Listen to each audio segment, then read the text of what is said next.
এ দেখেন জাটকা silver cup, এ দিয়ে silver কাপগুলো আমি আগে ভেজে নেব।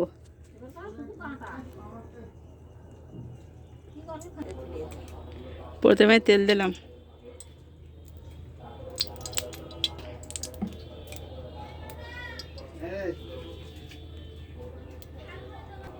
কড়া গরম হয়ে গেছে, এবার মাছ দেব।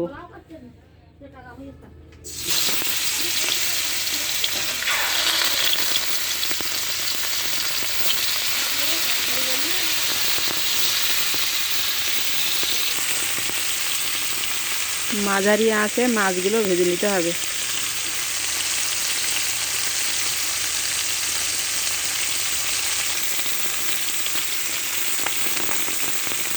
মাছটা আমার ভাজা হয়ে গেছে, এবার উঠাই নেব।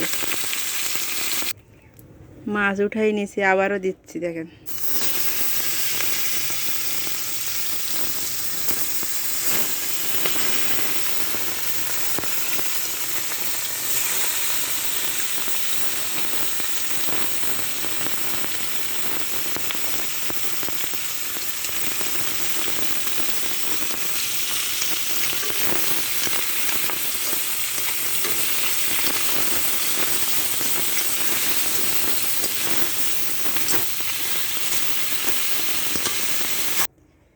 মাছ ভাজা হয়ে গেছে, এবার তেল দেব।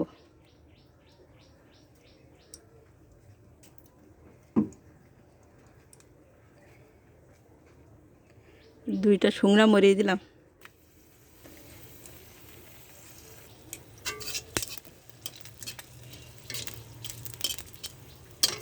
মরিচগুলো ভাজা হয়ে গেছে, এবার তরুল দিলাম।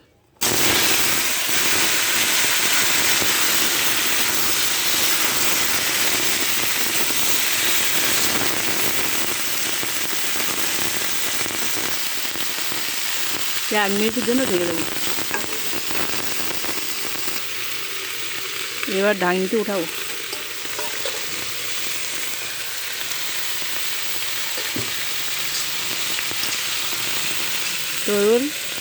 তরুলি যার থেকে জল ছেড়ে দিয়েছে, আর আমি ঢেকে দেবো না।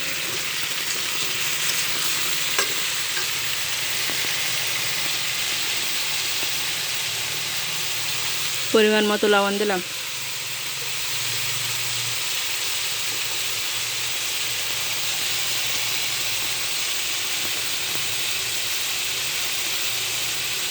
পরিমাণ মতো হলুদ দিলাম।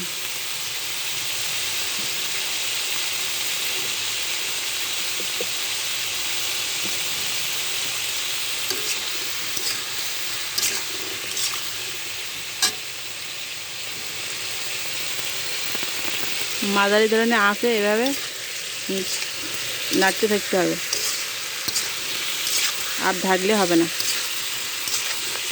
এভাবে নাড়াতে থাকেন, এভাবে নাড়াতে হবে।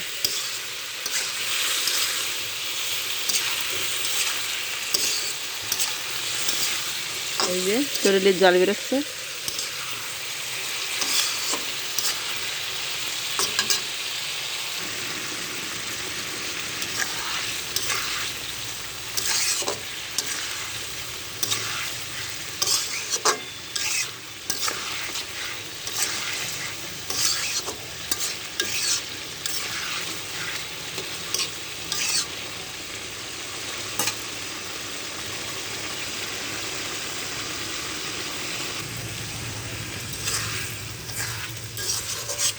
তরুলি সামান্য একটু চিনি দিতে হবে, তা আমার ঘরে চিনি নেই, তাই দিলাম না।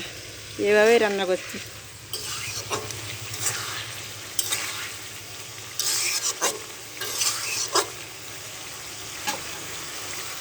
তরুলটা মিষ্টি হলে ভালো, আর যদি একটু মিষ্টি কম হয় তো একটু সামান্য চিনি দিলে ভালো হয়, স্বাদ লাগে খুব সুন্দর। আপনারা চিনি দিতে ভুলবেন না, কারণ অতিরিক্ত বৃষ্টি হলে তরুলটা মিষ্টি লাগে না।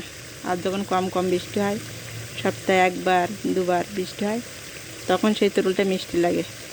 রৌদ্র হয়, রৌদ্রের তাপে জলটা মরে যায়। আর যখন অতিরিক্ত বৃষ্টি হয়, বৃষ্টির তরুলটা মিষ্টি লাগে না।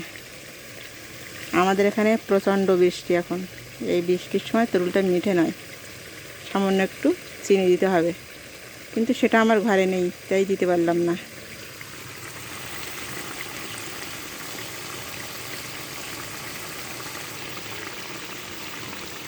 এখন মাছগুলো দিয়ে দিলাম।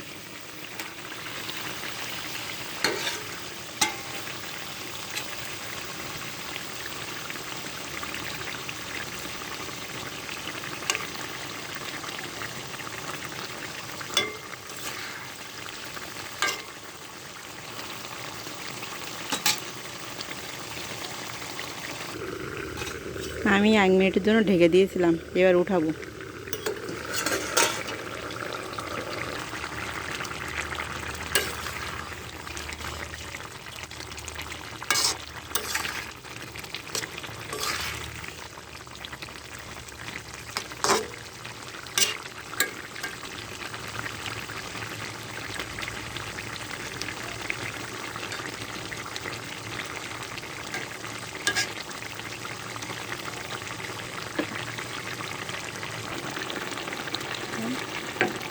চুলার আঁচটা একটু বেশি রাখতে হবে।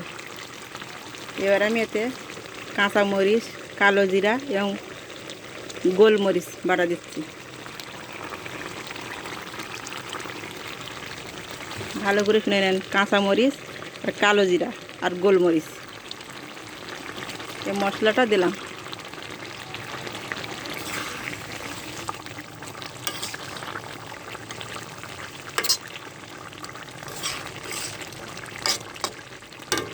এই মশলাটা দেওয়ার পর আমি 10 সেকেন্ডের জন্য ঢেকে দেবো।